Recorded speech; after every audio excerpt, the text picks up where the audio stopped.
Kalau dunia ini isinya hanya orang yang setuju saja terhadap gagasan-gagasan lama, maka ilmu tidak akan berkembang. Jadi orang yang kreatif dan kritis. Oke, bismillah. Assalamualaikum warahmatullahi wabarakatuh. Bismillahirrahmanirrahim. Alhamdulillahirabbil alamin. Wa bihi nasta'inu ala umurid dunya waddin. Allahumma sholli wa sallim wa barik ala habibina wa syafi'ina Sayyidina wa maulana Muhammadin wa ala alihi wa ashabihi wa man tabi'ahum bi ihsanin ila yaumiddin.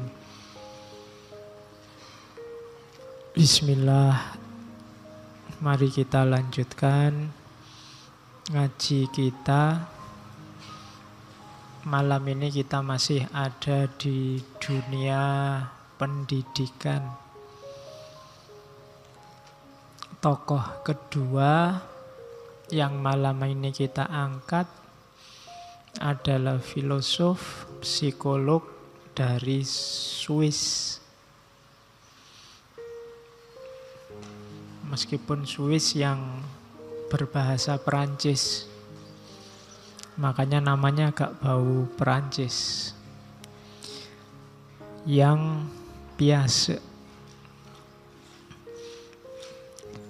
Ya enggak apa-apa kalau yang enggak bisa baca di bahasa Jean Piaget, ya enggak apa-apa.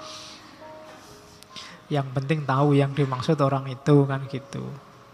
Enggak usah minder, enggak. Wong orang bule juga membaca nama kita kan yo kleru-kleru. Superman mungkin jadi Superman gitu kalau orang bule, makanya kita salah baca nama mereka enggak apa-apa. Yang penting jelas yang dimaksud orangnya yaitu beliau itu. Jean Piaget ini dikenalnya memang tokoh psikologi pendidikan. Cuma dia sendiri sebenarnya menyebut dirinya tokoh epistemologi. Dia lebih suka disebut sebagai pelopor epistemologi yang generik atau epistemologi yang genetik. Jean Piaget ini sejak kecil sudah istimewa. Umur 11 tahun sudah melakukan penelitian bidang biologi dan tulisannya menggemparkan dunia biologi saat itu. Dia neliti tentang burung gereja. Burung gereja yang warna kulitnya tidak hitam tapi warna kulitnya albino. Itu umur 11 tahun. Kalian masih main kelereng. Ya, tulisannya sudah dimuat di jurnal internasional. Umur 21 tahun sudah PhD. Kalian masih ngopi, nongkrong, ngerokok. Ya, dia sudah PhD, filosofi doktor. Ayahnya memang profesor bidang sastra. Cuma ibunya biasa, hanya saja ibunya ini agak sakit. Punya sedikit sakit jiwa, neurotik. Cuma itu tidak menghalangi seorang Jean Piaget jadi orang besar.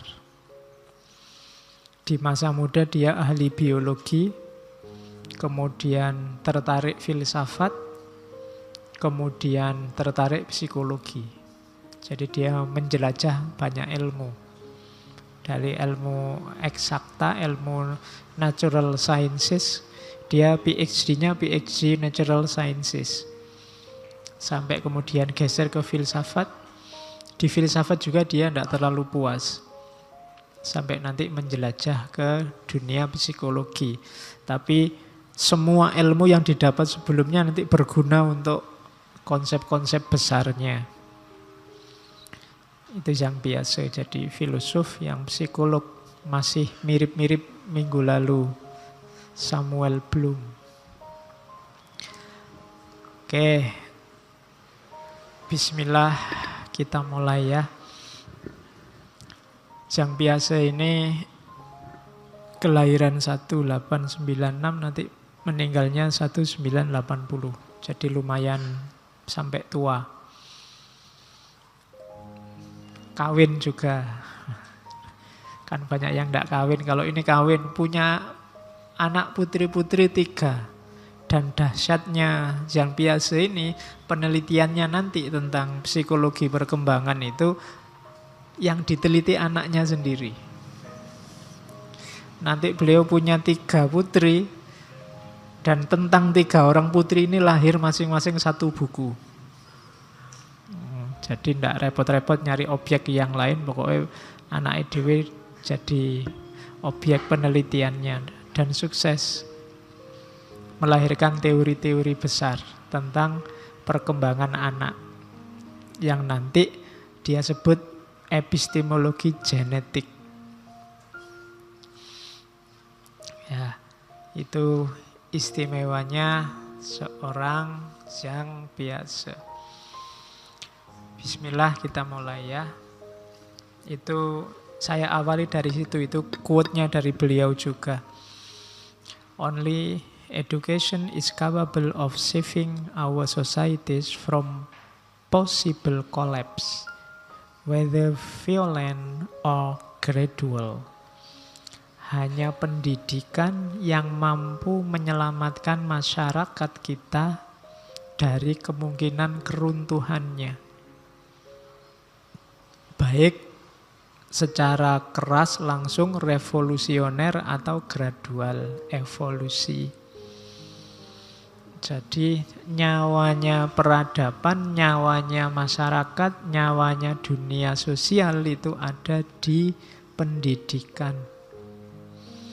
Seperti apa kondisi pendidikan, seperti itulah nanti cerminan masyarakat kita. Kenapa Barat maju? Karena pendidikan di sana maju.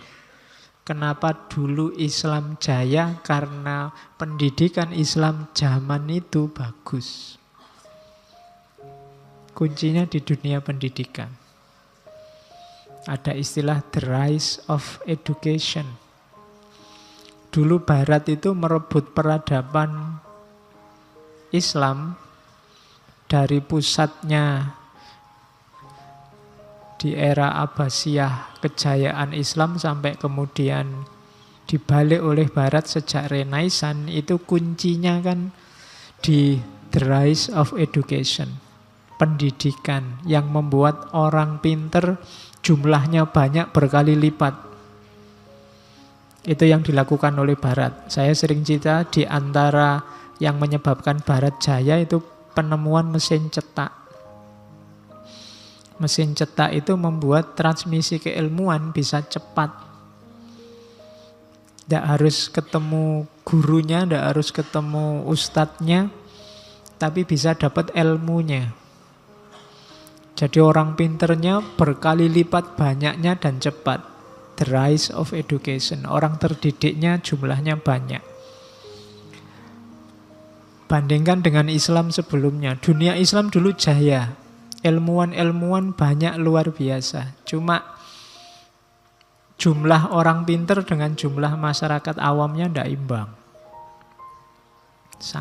Sangat lebih banyak yang awam. Dulu elit ulama itu diistimewakan oleh istana. Biasanya kayak di zaman Abbasiyah itu, di Baitul Hikmah itu dibuatkan istana sendiri. Mereka pokoknya tidak boleh mikir apa-apa, tidak boleh mikir anak, istri, semua dibiayai oleh negara, dibuatkan istana khusus, cukup mengembangkan ilmu saja. Itu zaman kejayaan Islam. Cuma resikonya ketika dinasti jatuh, istana dijarah, biasanya mereka orang-orang pintar ini termasuk yang terbantai. Jadi habisnya cepat. Gantinya susah dicari. Kenapa? Karena tidak masif perkembangan ilmunya. Dulu kan kalau di Islam terkenal pakai tinta sama pena. Ditulis tangan, itu betapa lamanya. Sekuat-kuatnya tulis tangan kan beda sama mesin cetak. Sehari bisa ribuan eksemplar. Kalau nulis tangan, kamu sampai puyeng ya bisa. Itu pun belum waktu dinas Datuh, biasanya terus perpustakaannya dihabisin, dijarah, dibakar, buku-bukunya dibuang. Maka dari penguasa peradaban jatuhnya cepat, jadi inferior. Kuncinya di mana? Education. Maka kalau mau Indonesia ini bangkit jadi penguasa peradaban, jalurnya pendidikan, bukan politik. Kalau politik itu ya pendukungnya. Nyawanya, kalau ada yang bilang revolusi mental, itu kuncinya ada di pendidikan. Jadi ya saya tegaskan lagi, bukan politik. Apalagi pendidikan yang dipolitisir. Sekarang apa-apa kan dibawa ke ranah politik. Agama sudah masuk politik. Pendidikan jangan-jangan sudah masuk juga. Nanti semuanya masuk ke politik.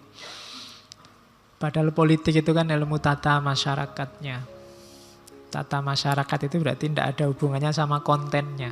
Kualitasnya masyarakat ada di education, pendidikan. Sekarang bahkan saya tadi lihat di Twitter itu ada yang guyon, sekarang bahkan sholat pun dipolitisir. Ya, saya tidak tahu kalian kalau tasahud jari satu apa jari dua?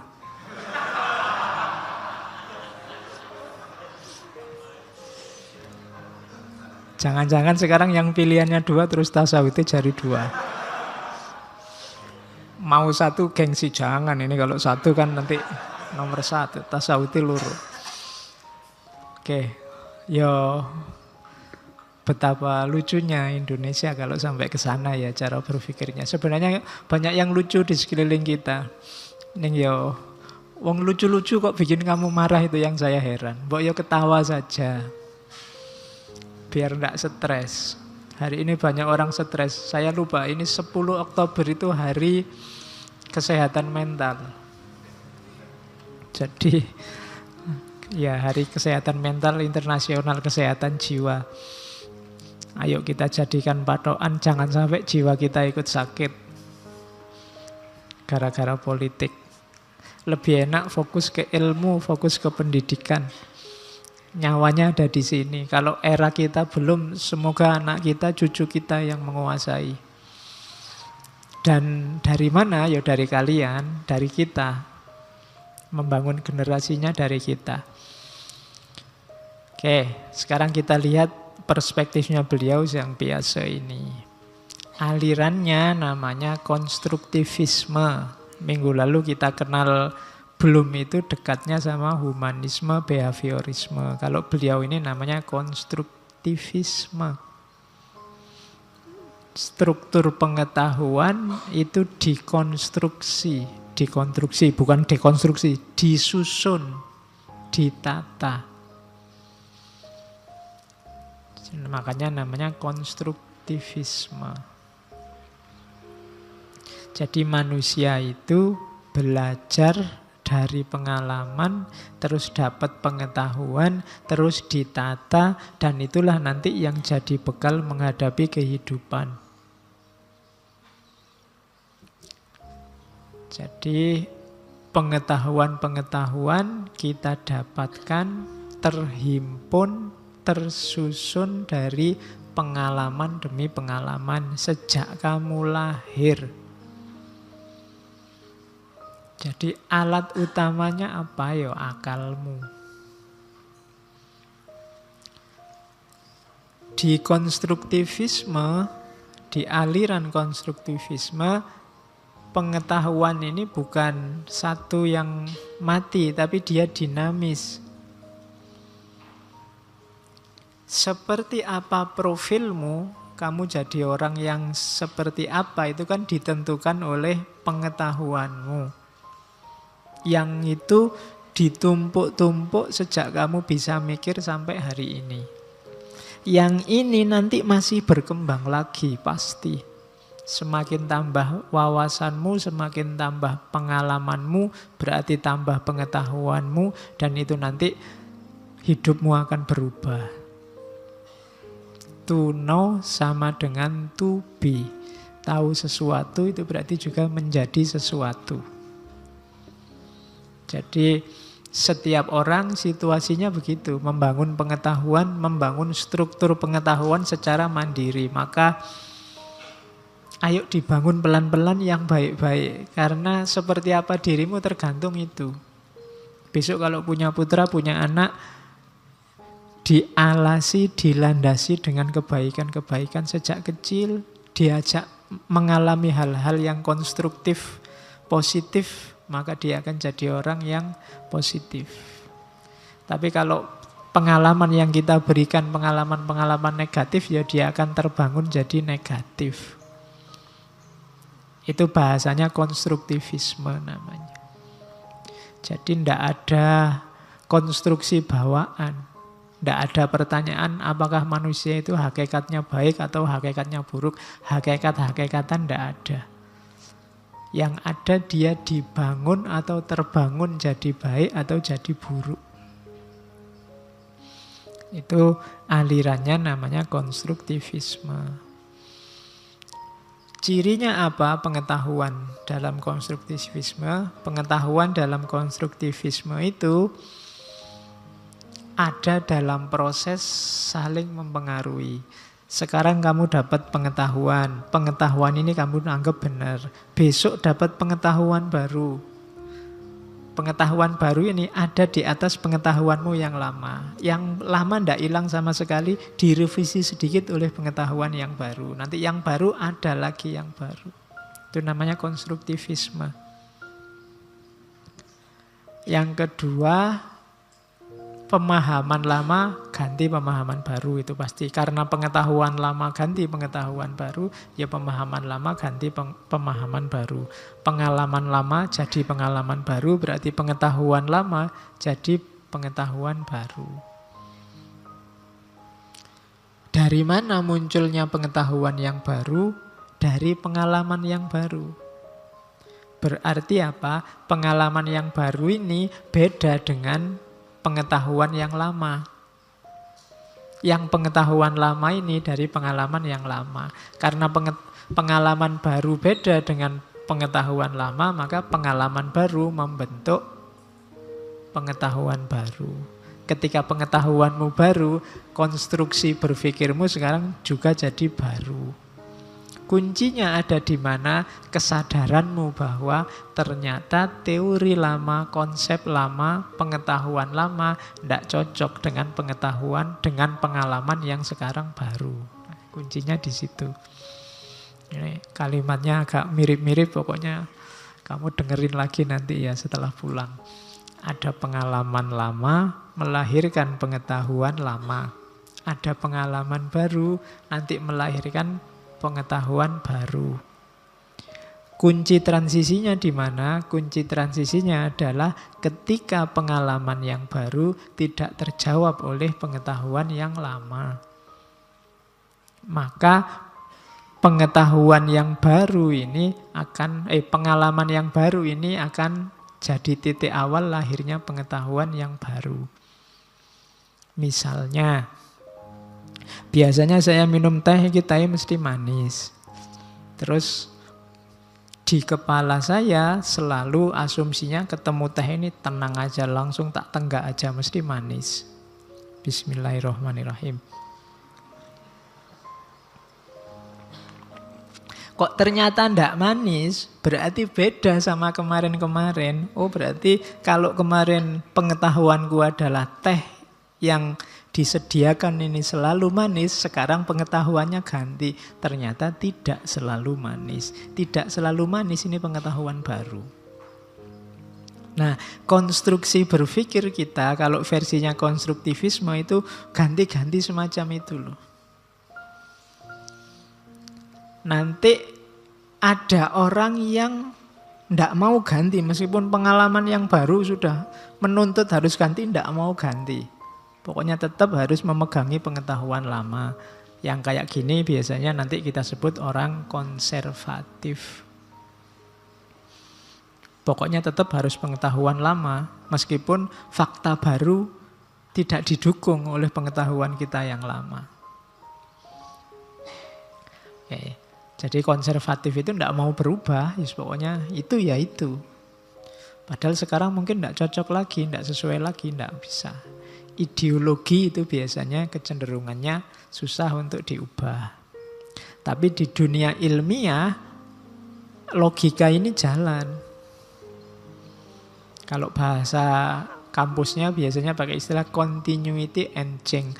Melanjutkan yang lama tapi ada change-nya, ada berubahnya, tidak sama persis. Dulu ketika mesin uap ditemukan itu kan tidak sama persis dengan mesinnya kereta api sekarang. Itu pasti ada continuity, ada teori lama yang dipakai tapi juga ada change-nya. Ada perubahannya. Dulu komputer itu tidak kecil sebuku begini, bentuknya besar, malah hampir sak bangunan. Komputer pertama. Terus orang menemukan hal baru. Hal baru ini kan tidak ninggal komputer yang lama. Sistemnya yang lama dipakai. Tapi sekarang ada perubahan. Ada wawasan baru.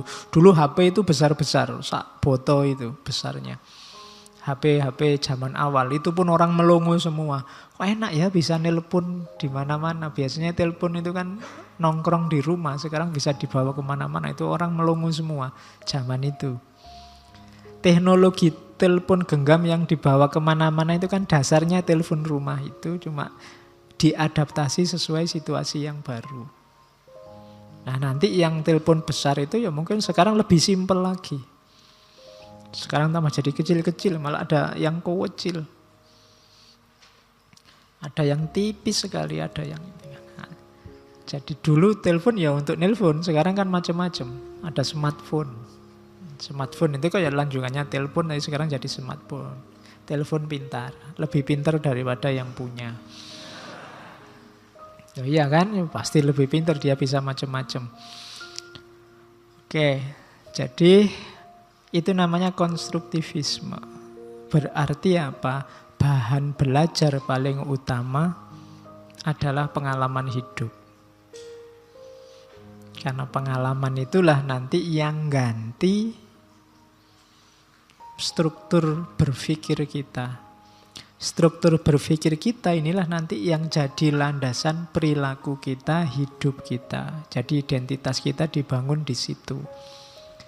Itu namanya konstruktivisme. Ya kalau pakai dalil mungkin ya kullu mauludin yuladu alal fitrah. Apakah dia jadi Yahudi yuhawidanihi, atau jadi Nasrani yunasironihi, atau jadi Majusi yumajisanihi. Itu tergantung bagaimana dia dibangun, dikonstruksi. Terus yang kedua itu tulisannya kepotong. Kognitivisme, ya. Jadi cirinya gagasannya Piaget itu yang pertama tadi konstruktivisme, kalau ini kognitivisme. Saya tidak tahu kalau di slide-nya malah kepotong. Kognitivisme itu dari kata-kata kognisi. Asumsinya kayak tadi, belajar itu ternyata perubahan persepsi dan pemahaman. Beda sama kemarin minggu lalu yang humanisme, behaviorisme itu kan hubungannya persepsi sama perilaku yang berubah. Kalau ini ndak, ya belajar itu ya adanya di akal, di kognisi. Setiap orang punya pengalaman-pengalaman, yang pengalaman itu menjadi dasar pemikiran. Yang pemikiran itu akan jadi sumber perilaku kita. Yang perilaku ini akan membentuk diri kita. Gambarnya yang saya jelaskan tadi, gambar bulat-bulat jajar 4 itu kan pengetahuan lama.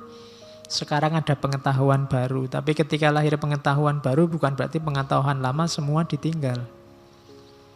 Ketika kamu SD, terus naik kelas jadi SMP, naik kelas lagi jadi SMA, itu kan pelajaran SD tidak ditinggal, tidak hilang. Tapi dilanjutkan. Masih ada tapi dikembangkan lagi. Ketika kamu SMA masih ada tapi dilanjutkan lagi. Kuncinya di mana? Di akal, di pemahaman. Nah, pandangan ini namanya kognitivisme. Jadi proses belajar yang fokusnya pada kognisi, IQ-nya. Oke, saya lanjutkan. Itu penjelasan duanya. Makanya jargonnya Zhang Piaget itu experience precedes understanding. Pengalaman itu mendahului pemahaman. Apa yang tidak ngalami, tidak memahami, Pak. Dalam banyak hal begitu. Kamu paham benar apa itu kuliah kalau kamu ngalami kuliah. Kalau cuma dijelaskan tentang kuliah mungkin ngerti tapi tidak terlalu paham. Untuk paham harus ngalami. Maka informasi tentang kuliah dengarkan dari tangan pertama yang pernah ngalami kuliah. Kalau belum pernah kawin, obrolanmu, statusmu tentang kawin itu kalah valid dengan temanmu yang sudah kawin. Ya jangan kawin lah ya, kasar. Menikah. Ya nanti pikiranmu kalau kawin beda. Nah, tentang menikah itu tanya temanmu yang sudah pernah menikah. Dia ngalami langsung. Kalau kamu misalnya, saya tidak akan pacaran, Pak. Kenapa? Pacaran itu ganggu kuliah. Kamu pernah pacaran? Belum pernah. Oh, kurang valid. Kamu ngerti ganggu kuliah itu kalau memang kamu sudah pacaran terus kuliahmu terganggu, ngalami sendiri. Kalau ini kemarin teori kayak gini adanya kan di Ilmu Laduninya Ghazali itu. Jadi pengetahuan kehadiran. Pengetahuannya hadir langsung dalam dirimu. Kenapa? Aku ngalami sendiri. Jadi kalian yang kuliah, kalau pakai teori ini, jangan underestimate sama ayah ibumu, kakek nenekmu yang tidak kuliah. Mereka umurnya lebih banyak, insya Allah pengetahuannya lebih banyak tentang hidup dibandingkan kalian yang masih muda. Mungkin wawasanmu lebih sempit. Karena pengetahuanmu sekarang mengandalkan smartphone-mu, mengandalkan HP-mu. Kalau orang tuamu terjun langsung ke lapangan, dia wawasannya jauh lebih luas. Kenapa? Pengalamannya jauh lebih luas. Jadi experience precedes understanding. Maka jangan mengunderestimate orang tuamu, guru-gurumu. Bagimu mungkin mereka tidak update, mereka agak kuper karena jarang buka WA, jarang buka Facebook. Tapi jangan-jangan pengalamanmu hanya pengalaman WA sama Facebook.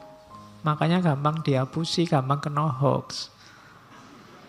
Karena kamu bulet di situ terus, kamu nggak peka terhadap kesejatian.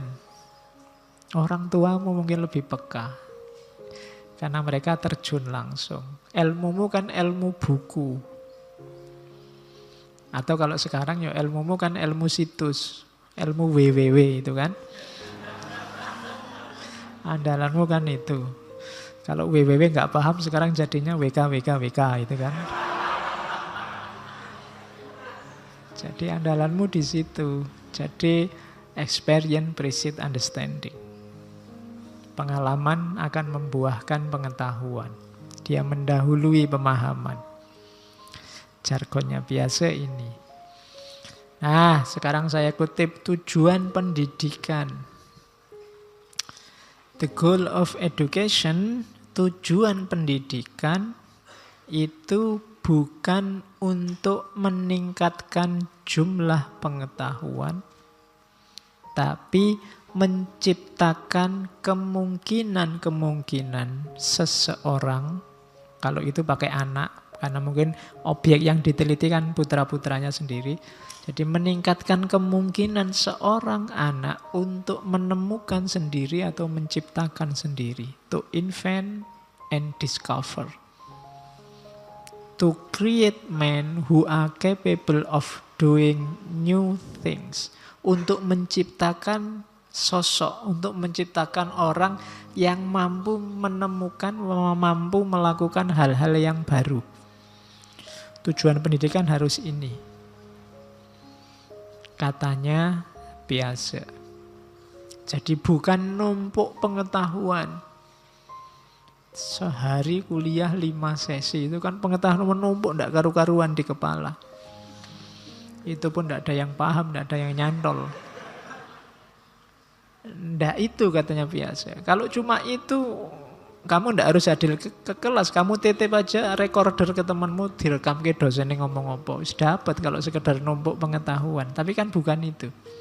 Tujuan pendidikan katanya biasa, tidak untuk apa? Jadi penemu, kamu harus menemukan sesuatu yang baru. Saya ngomongnya ini, itu jangan kamu hafalkan. Buat apa kamu hafalkan? Ambil inspirasi untuk kamu nemu yang baru. Misalnya tadi saya ngomong, pengalaman adalah sumbernya pengetahuan. Kamu boleh, bagi saya tidak harus ngalami Pak. Kadang-kadang ngarang juga bisa Pak. Jadi pengetahuan baru misalnya. Itu kan terinspirasi dari kalimat tadi kan tapi kamu tidak menelan begitu saja. Ketika kamu bisa begitu, berarti pendidikan ini sukses. Jadi tidak hanya menurut.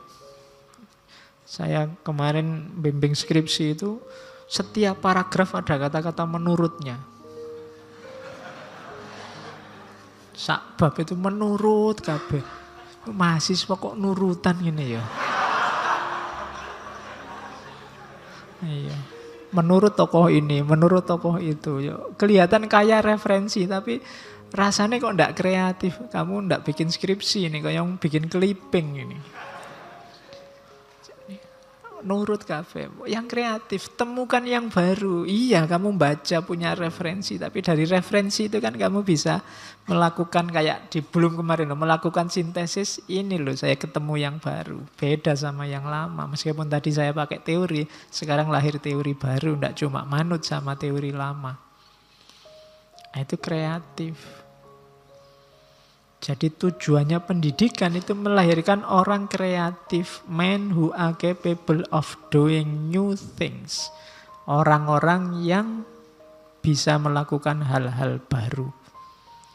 Genuine. Oke. Terus ini lanjutannya.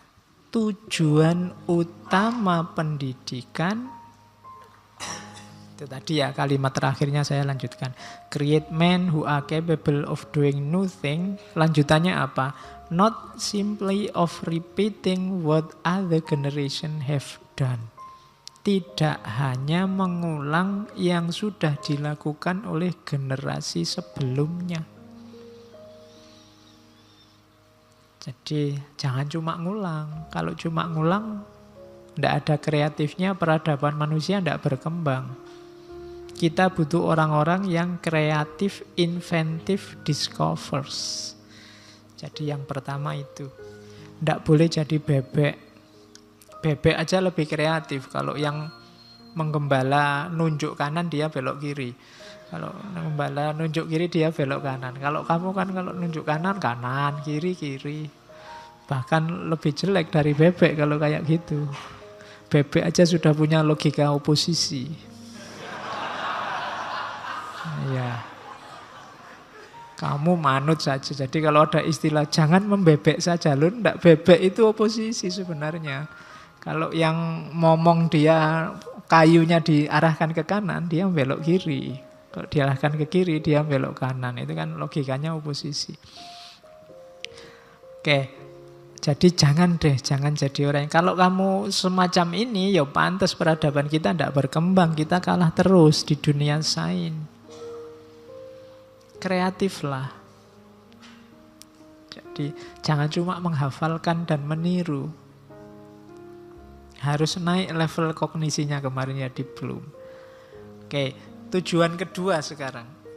The second goal of education is to form minds which can be critical, can verify and not accept everything they are offered.